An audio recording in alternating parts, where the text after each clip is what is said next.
اعوذ باللہ من الشیطان الرجیم بسم اللہ الرحمن الرحیم الحمد للہ رب العالمین الرحمن الرحیم مالک یوم الدین ایاک نعبد و ایاک نستعین صدق اللہ العظیم۔ تعریف اسی کے لیے ہے جو اللہ ہے،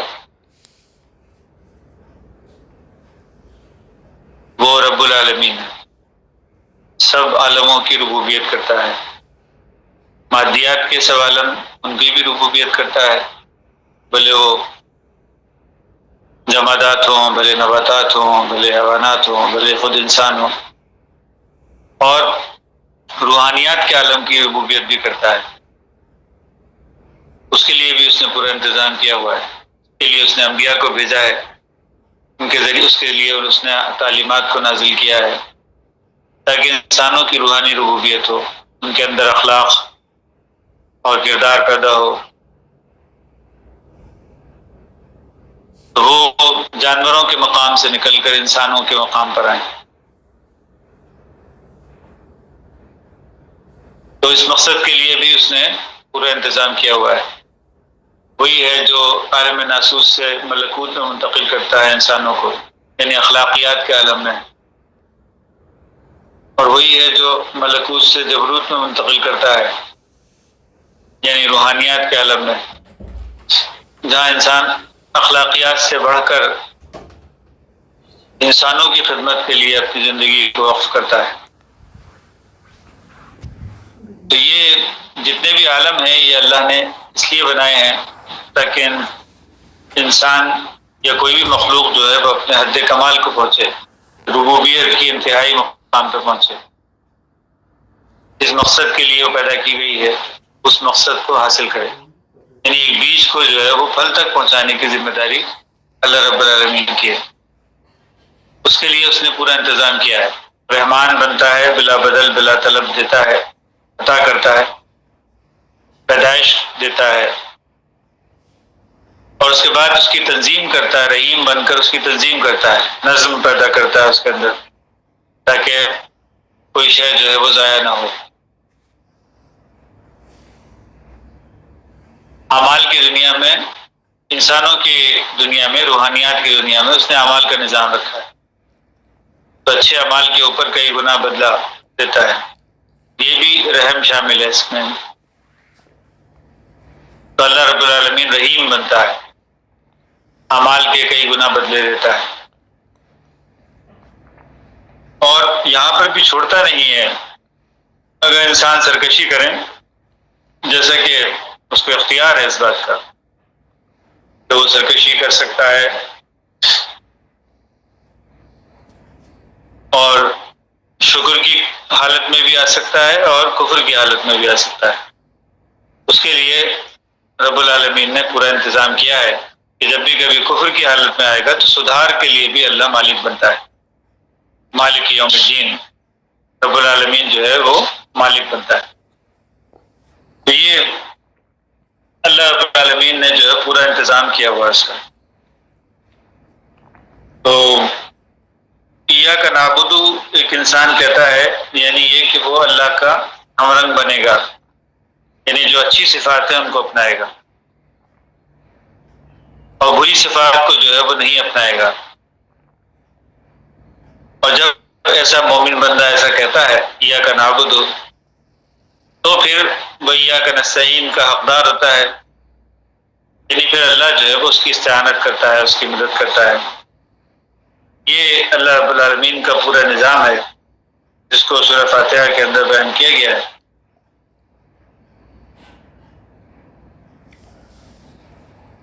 تو قرآن حکیم کو جو ہے وہ ہم اسٹڈی کرتے ہیں روزانہ، اور مقصد اس کا یہی ہوتا ہے کہ ہمارے اندر بھی وہ اچھی صفات جو ہے پیدا ہوں، اور الہی صفات پیدا ہوں، شیطانی صفات ہمارے اندر پیدا نہ ہوں، رحمانی صفات پیدا ہوں، شیطانی صفات پیدا نہ ہوں۔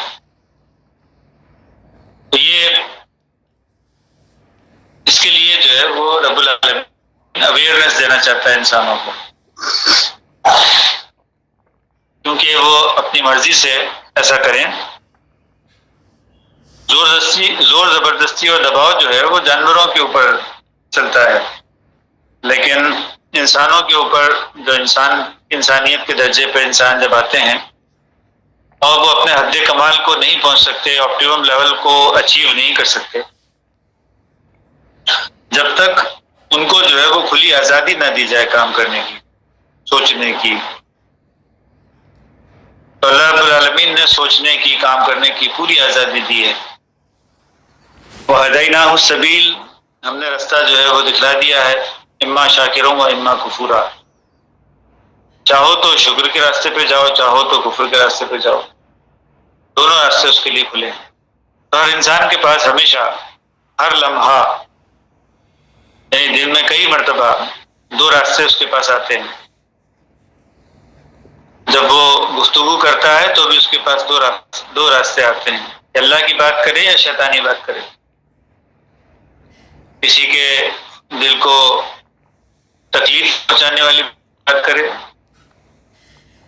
یا کسی کو آسانی مہیا کرنے والی بات کرے، کسی کو مشکل میں ڈالنے والی بات کرے یا کسی کو آسانی دینے والی بات کرے.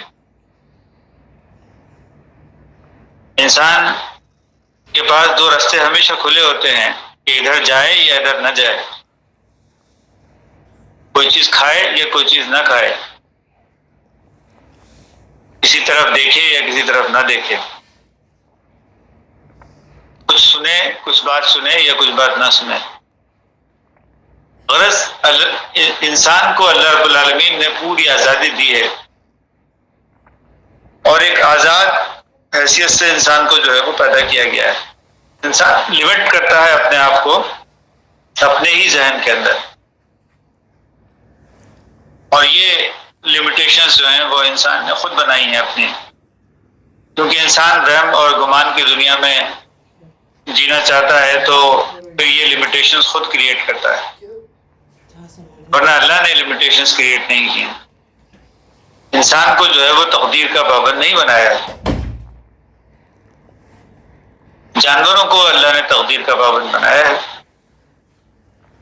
وہ ایک مخصوص ان کا جو ہے وہ دائرہ عمل ہے، ایک مخصوص ان کا سوچنے کا ایک مخصوص وہ ہے دائرہ ہے، بس اسی کے اندر وہ سوچ سکتے ہیں. ان کا سارا سوچ اور فکر جو بھی ہوتی ہے وہ ایکچولی سوچ اور فکر نہیں ہوتی، بلکہ وہ ان کی خواہشات ہوتی ہیں، بس وہ ان خواہشات کو پورا کرنے کی کوشش کر رہے ہوتے ہیں. سروائیول، ہر ایک جانور جو ہے وہ سروائیول چاہتا ہے اپنا، وہ اپنے آپ کو سروائیو کرنے کے لیے کوششیں کر رہا ہوتا ہے. لیکن انسان کے اندر جو ہے وہ بہت وسعت ہے، وہ بہت کچھ سوچ سکتا ہے.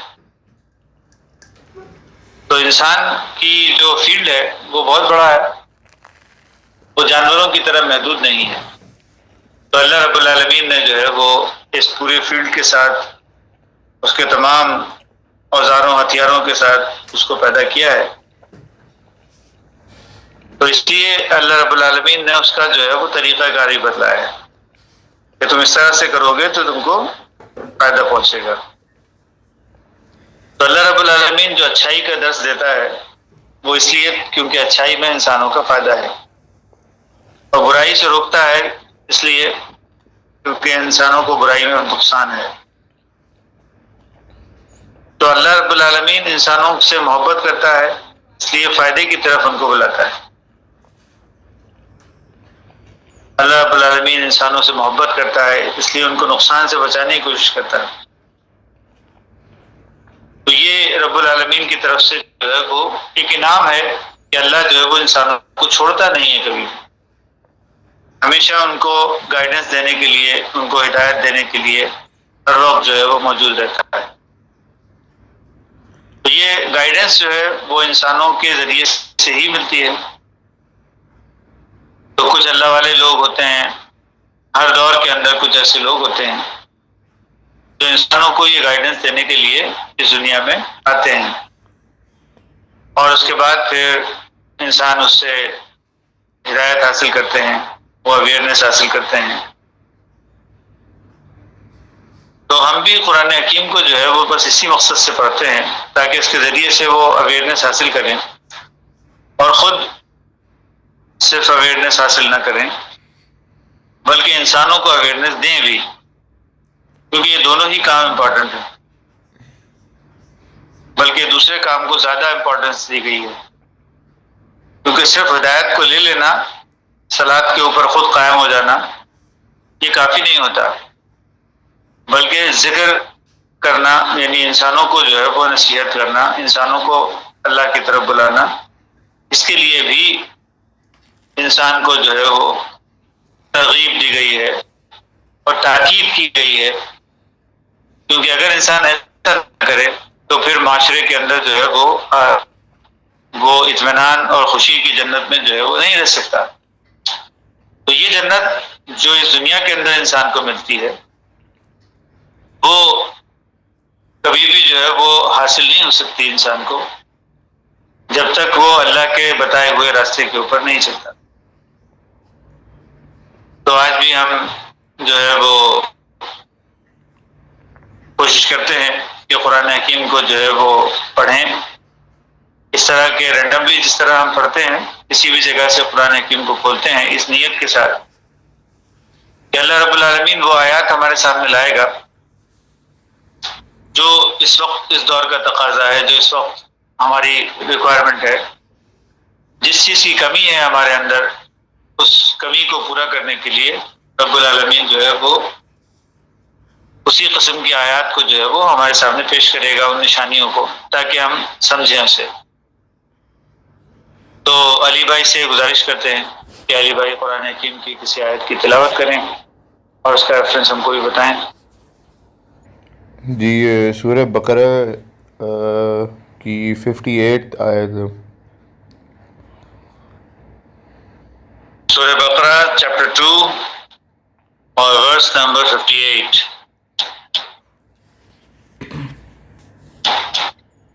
اوکے جناب، پڑھیے گا جی۔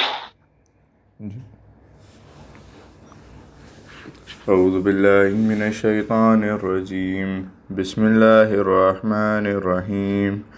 وَإِذْ قُلْنَا ادْخُلُوا هَٰذِهِ الْقَرْيَةَ فَكُلُوا مِنْهَا حَيْثُ شِئْتُمْ رَغَدًا وَادْخُلُوا الْبَابَ سُجَّدًا وَقُولُوا حِطَّةٌ نَغْفِرْ لَكُمْ خَطَايَاكُمْ وَسَنَزِيدُ الْمُحْسِنِينَ۔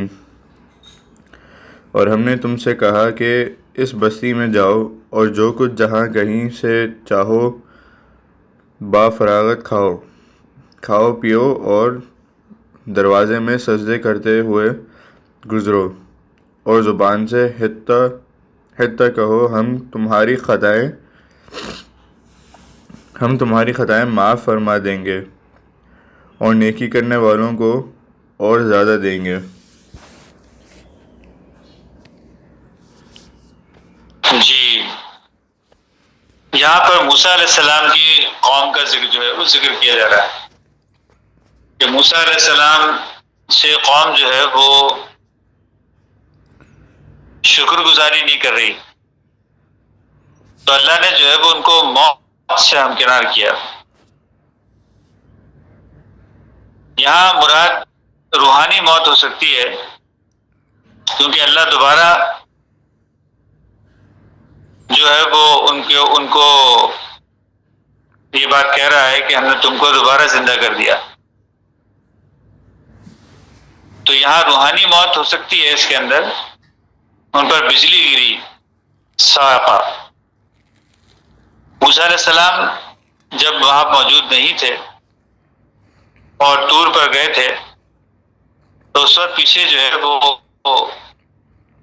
انہوں نے بچڑے کو جو ہے وہ معبود بنا لیا تھا اپنا، اور وہ سامری کے چکر میں جو ہے وہ گرفتار ہو گئے تھے اور آپس میں کشت و خون جو ہے وہ کرنے لگے تھے۔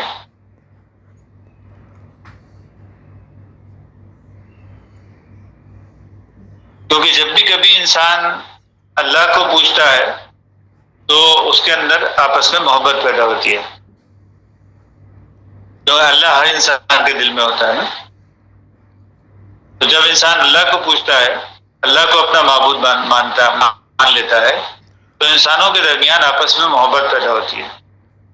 اور جب انسان اللہ کو نہیں مانتا، ہر ایک اپنے اپنے ذہن سے چل رہا ہوتا ہے، ہر ایک نے اپنا اپنا بت بنا لیا ہوتا ہے،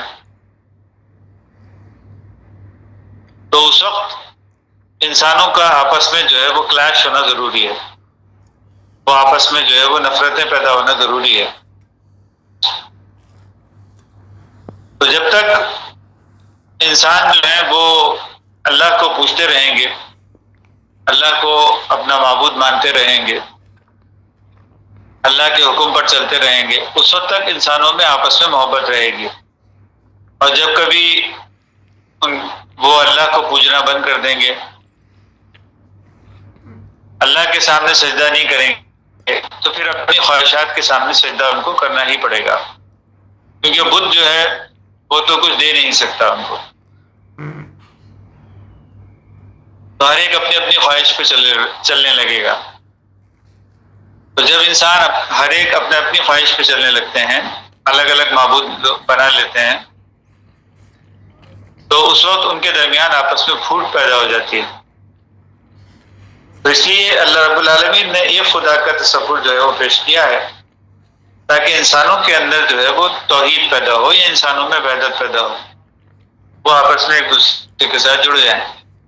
لیکن موسیٰ علیہ السلام کی قوم نے کیا کیا کہ جب موسیٰ علیہ السلام طور پر گئے تو پیچھے سے سامری کے چکر میں گرفتار ہو گئے.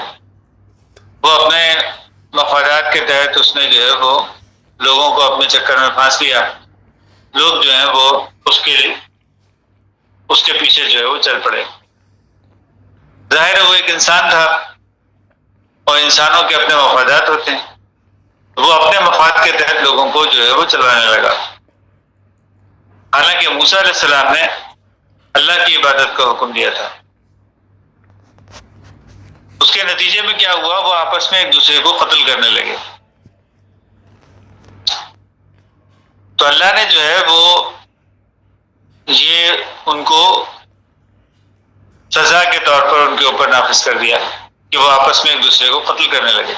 وَإِذْ قَالَ مُوسَىٰ لِقَوْمِهِ، جب موسیٰ علیہ السلام نے اپنی قوم سے کہا اِنَّكُمْ ظَلَمْتُمْ أَنفُسَكُمْ، تم نے جو ہے وہ اپنی جانوں پر بڑا ظلم کر دیا ہے، بِاتِّخَاذِكُمُ الْعِجْلَ، کیونکہ تم نے جو ہے وہ بچڑے کو اپنا معبود بنا لیا ہے، بچڑے کو پکڑ لیا ہے.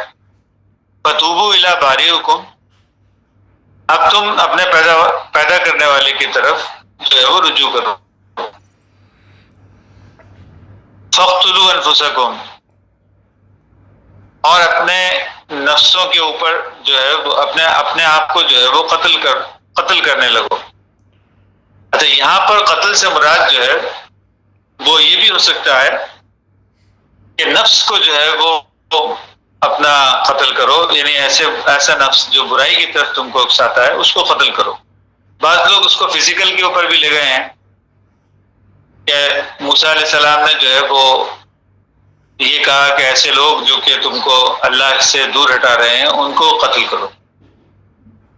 اور یہ بھی ممکن ہے کہ ایسا بھی ہوا ہو. بہرحال تو موسیٰ علیہ السلام نے جو ہے وہ کہا کہ تم جو ہے وہ قتل کرو اپنے نفسوں کو. ذالکم خیر لکم، یہ تمہارے لیے بہتر ہے. عند بارئکم، اللہ تعالیٰ کے نزدیک یہی بہتر ہے. فتاب علیکم، اور جو کچھ تم غلطی کر چکے ہو اس سے توبہ بھی کرو. انہ هو التواب الرحیم، بے شک وہ ذات جو ہے وہ ایسی ہے جو توبہ قبول کرتی ہے اور پھر رحم بھی کرتی ہے. تو توبہ کے بعد ہی رحم کا دروازہ کھلتا ہے. یہ جو اکثر لوگ کہتے ہیں کہ اللہ رحم کرے، اللہ رحم کرے، اللہ رحم کرے، اللہ رحم کیسے کرے گا؟ اللہ نے تو سزاؤں کا نظام نافذ کیا ہے.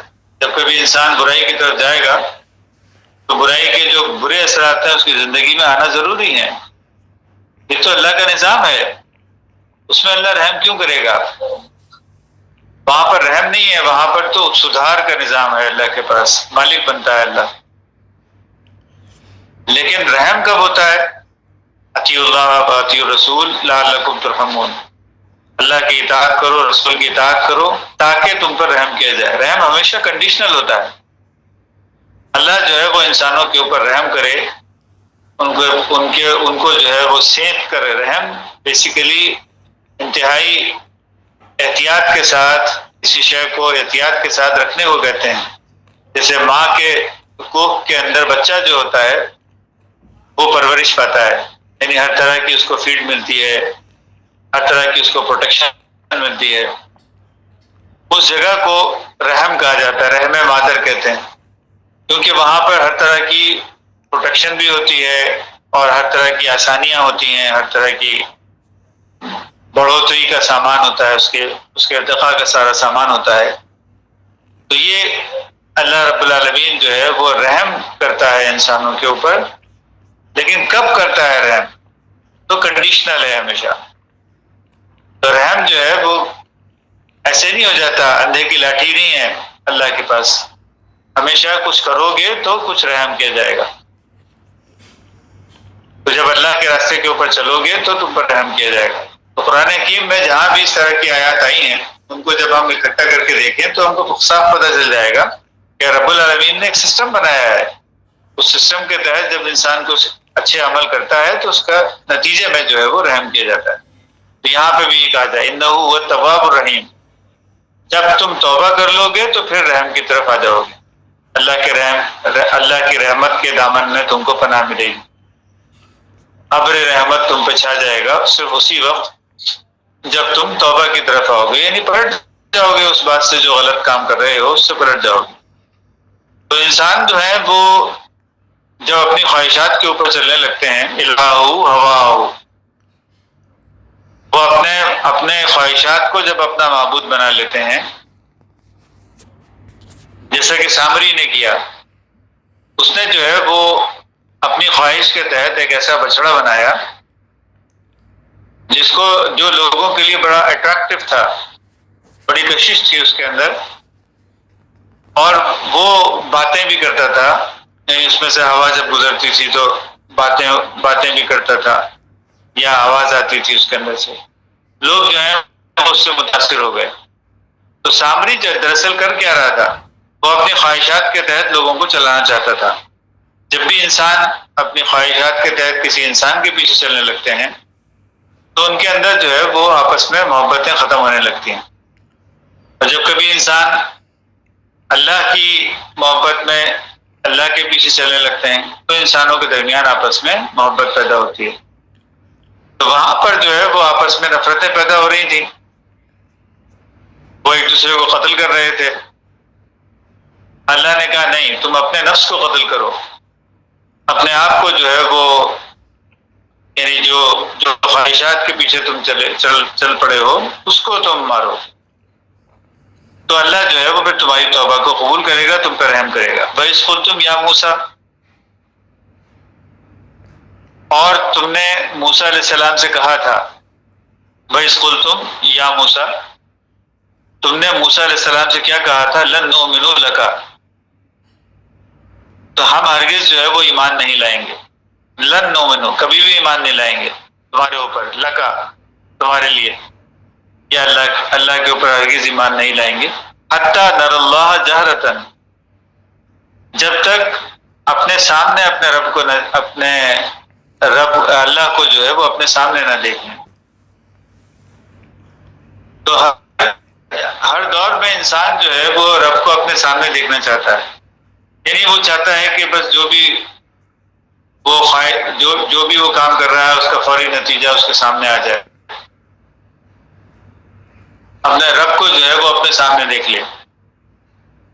یہ عام انسانوں کا جو ہے وہ بس یہی دستور ہوتا ہے، وہ ذرا بھی صبر کرنا نہیں چاہتے، تھوڑا سا بھی انتظار نہیں کرنا چاہتے۔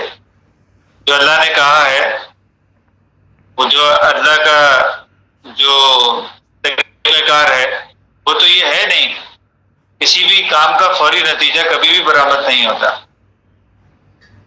انسان جو ہے وہ کوئی بھی کام جب کرتا ہے تو اس کا فوری نتیجہ کہاں برآمد ہوتا ہے؟ کوئی اچھا کام کرتا ہے تو اس کا نتیجہ بھی اپنے وقت پر آتا ہے۔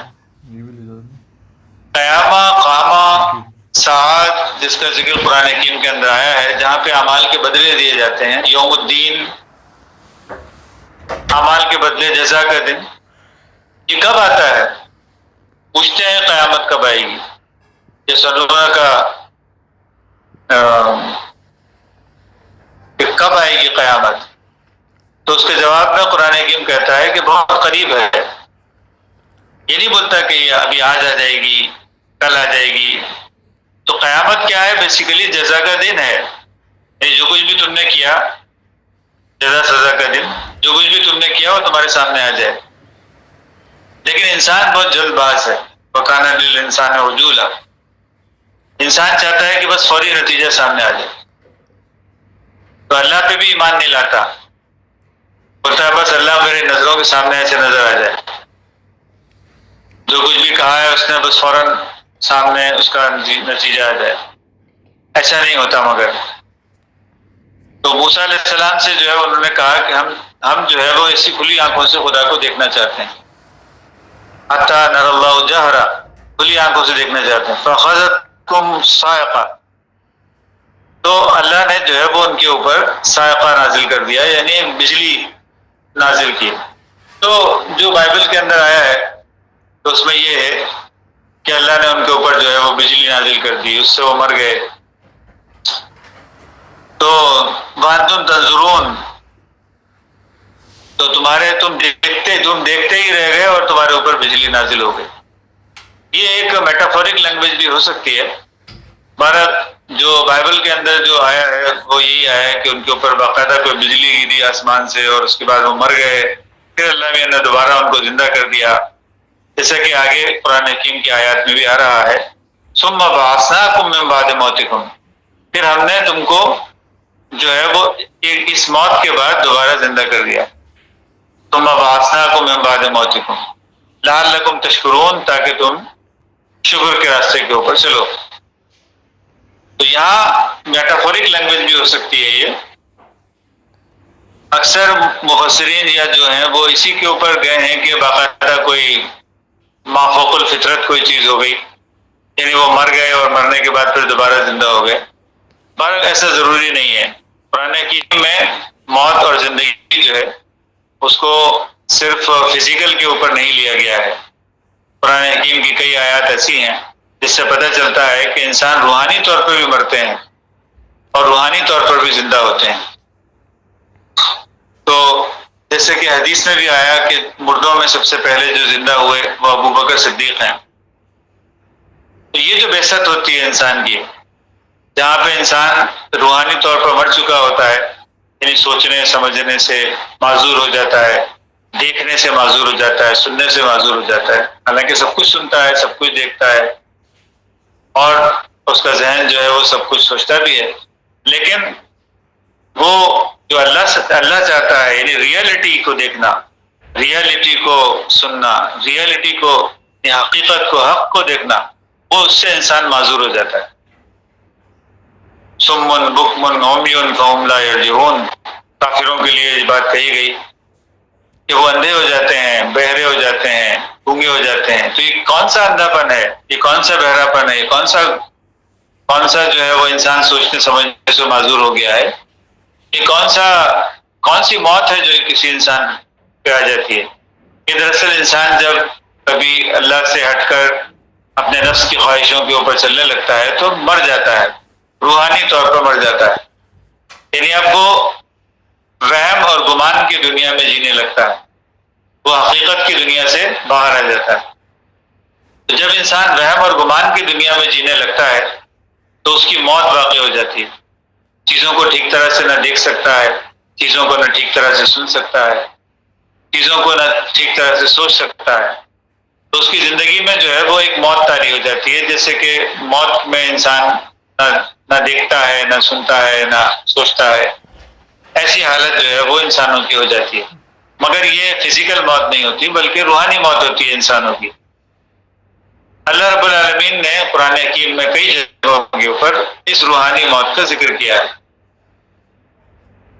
کہ اے رسول صلی اللہ علیہ وسلم، یہ لوگ آپ کو دیکھتے ہیں مگر نہیں دیکھتے، یہ آپ کی بات سنتے ہیں مگر ایک کان سے سنتے ہیں دوسرے کان سے نکال دیتے ہیں.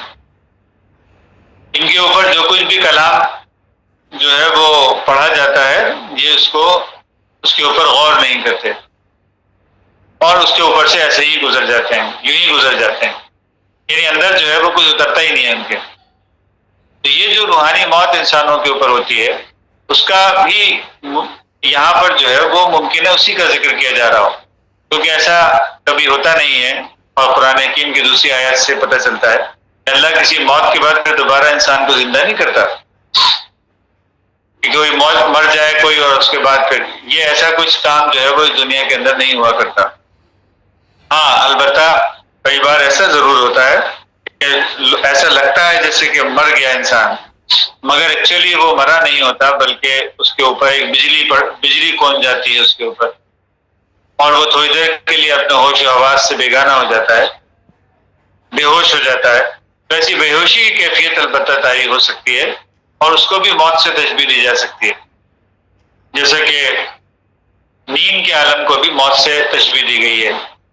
قرآن حکیم میں نیند کا جو عالم ہوتا ہے اس کو بھی موت سے تشبیہ دی گئی کہ ہم تم کو جو ہے وہ نیند میں لے کر جاتے ہیں اور موت جو ہے وہ تم پر طاری ہو جاتی ہے، یہ قرآن حکیم میں الفاظ آئے ہیں، اور اس کے بعد ہم تم کو مرنے کے بعد دوبارہ زندہ کر دیتے ہیں۔